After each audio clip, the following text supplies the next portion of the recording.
હવે અગાઉ વિદ્યાર્થી મિત્રો આપણે વેગ અને પ્રવેગ વિશે સમજ્યા, પરંતુ કોઈ પણ ગતિ છે તેને આલેખમાં કઈ રીતે દર્શાવી શકાય તે સમજીશું. તો સૌ પ્રથમ આપણે અંતર સમયના આલેખ વિશે સમજીશું, એટલે કે અંતર વિરુદ્ધ સમયનો આલેખ. તો આપણે અગાઉ જોયું તે મુજબ કોઈ વસ્તુ એ ગતિ કરે છે ત્યારે એક સ્થાનથી બીજા સ્થાન સુધી પહોંચે છે, એટલે કે સ્થાનાંતર કરે છે. તો સ્થાનમાં સમયની સાથે ફેરફાર થાય છે, એટલે કે તે બદલાતા જતા સમય સાથે એક જગ્યાએથી બીજી જગ્યાએ પહોંચે છે. તો કોઈ વસ્તુ અથવા તો પદાર્થનું એક સ્થાનથી બીજા સ્થાને જવાનો એટલે કે સ્થાનમાં સમયની સાપેક્ષમાં થતો ફેરફાર, એટલે કે બદલાતા જતા સમય સાથે કોઈ વસ્તુ એક સ્થાનથી બીજા સ્થાને પહોંચે છે. તો આવા કિસ્સામાં તેને અંતર વિરુદ્ધ સમયના આલેખ દ્વારા દર્શાવવામાં આવે છે. અંતર અને સમયના આલેખમાં અહીંયા તમે આકૃતિમાં જોઈ શકો છો, એક્સ અક્ષ ઉપર સમય અને વાય અક્ષ ઉપર અંતર દર્શાવવામાં આવે છે. અને અંતર સમયના આલેખ દ્વારા સમાન ઝડપ, અસમાન ઝડપ, પદાર્થની સ્થિર સ્થિતિ વગેરે દર્શાવી શકાય છે. એટલે કે કોઈ પણ પદાર્થનું સ્થાનમાં સમય સાથે થતો ફેરફાર અથવા તો સમય સાથે પદાર્થ એ પોતાની જગ્યાએ સ્થિર રહે છે, તો પણ આવી સ્થિતિને તમે અંતર વિરુદ્ધ સમયના આલેખ દ્વારા દર્શાવી શકો છો. અને અગાઉ કીધું તે મુજબ આલેખમાં એક્સ અક્ષ ઉપર સમય અને વાય અક્ષ ઉપર અંતર દર્શાવવામાં આવે છે.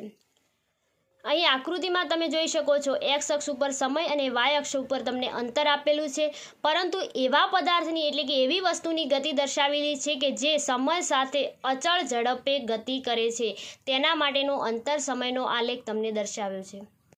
અને અચળ ઝડપ એને કહેવાશે કે જે સમય સાથે એટલે કે સમાન સમયગાળામાં સમાન અંતર કાપતી હોય તો એવી ઝડપને અચળ ઝડપ કહેવાય, અથવા તો એવા પદાર્થને અચળ ઝડપે ગતિ કરે છે તેવું કહેવાય છે.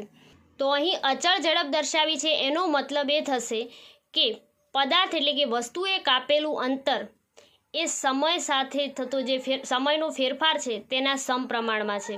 તો વિદ્યાર્થી મિત્રો આપણે જોયું કે અહીં પદાર્થ એ અચળ ઝડપે ગતિ કરે છે. તો અહીં એ અને બી સુધીનો એક નાનો ટુકડો આપણે ધ્યાનમાં લઈશું, એટલે કે ખંડ ધ્યાનમાં લઈશું. ત્યારબાદ બિંદુ એમાંથી એક્સને સમાંતર લાઈન દોરવાની છે.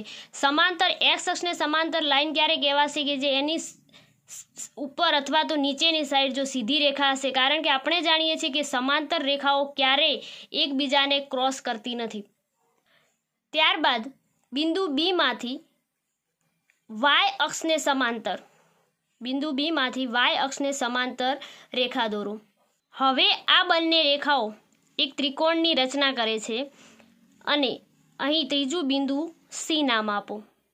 એટલે અહીંયા તમને ABC ત્રિકોણ ABC મળશે.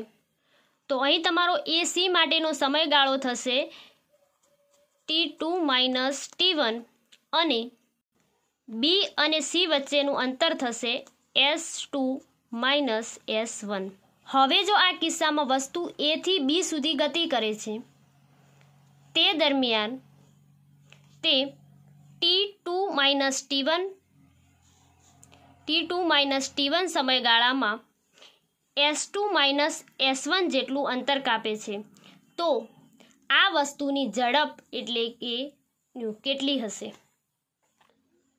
તો અહીં તમારું ઝડપ માટે થશે V = S2 - S1 upon time માટે T2 - T1. આ તમારી થશે ઝડપ.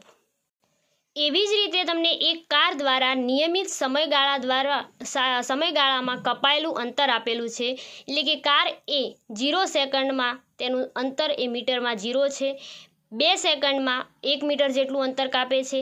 એ જ રીતે છેલ્લે તે 12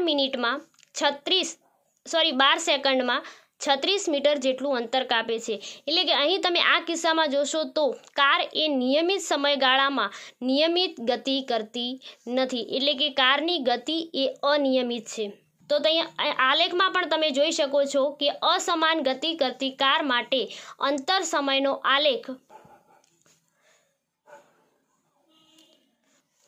અચળ ઝડપના આલેખની જેમ આપણને સીધી રેખા મળતી નથી, પરંતુ અસમાન ગતિ કરતી કાર માટે અંતર સમયના આલેખનો આકાર એ આપણને જુદા જુદા પરિણામ પ્રમાણે જુદો મળે છે. તો સમય સાથે સમાન રીતે ગતિ કરતી કારના અંતર સમયના આલેખની સરખામણીમાં અસમાન ગતિ કરતી કાર માટે અંતર સમયના આલેખનો આકાર એ પણ આપણને જુદો મળે છે અને તેના પરિણામો પણ જુદા હોય છે. એટલે કે બિંદુ નિરૂપણ જુદું હોવાથી સુરેખ રેખા મળતી નથી, એટલે કે તેના આકાર એ અનિયમિત આકાર ધરાવે છે. તો અહીં આકૃતિમાં તમને અચળ ઝડપથી ગતિ કરતી વસ્તુનો અંતર સમયનો આલેખ કે જે સીધી રેખા મળે છે તે દર્શાવે છે, અને બીજા કિસ્સામાં અસમાન ગતિ કરતી કાર અથવા તો પદાર્થ માટે અંતર સમયનો આલેખ જોવા મળે છે કે જેનો આકાર સુરેખા હોતો નથી.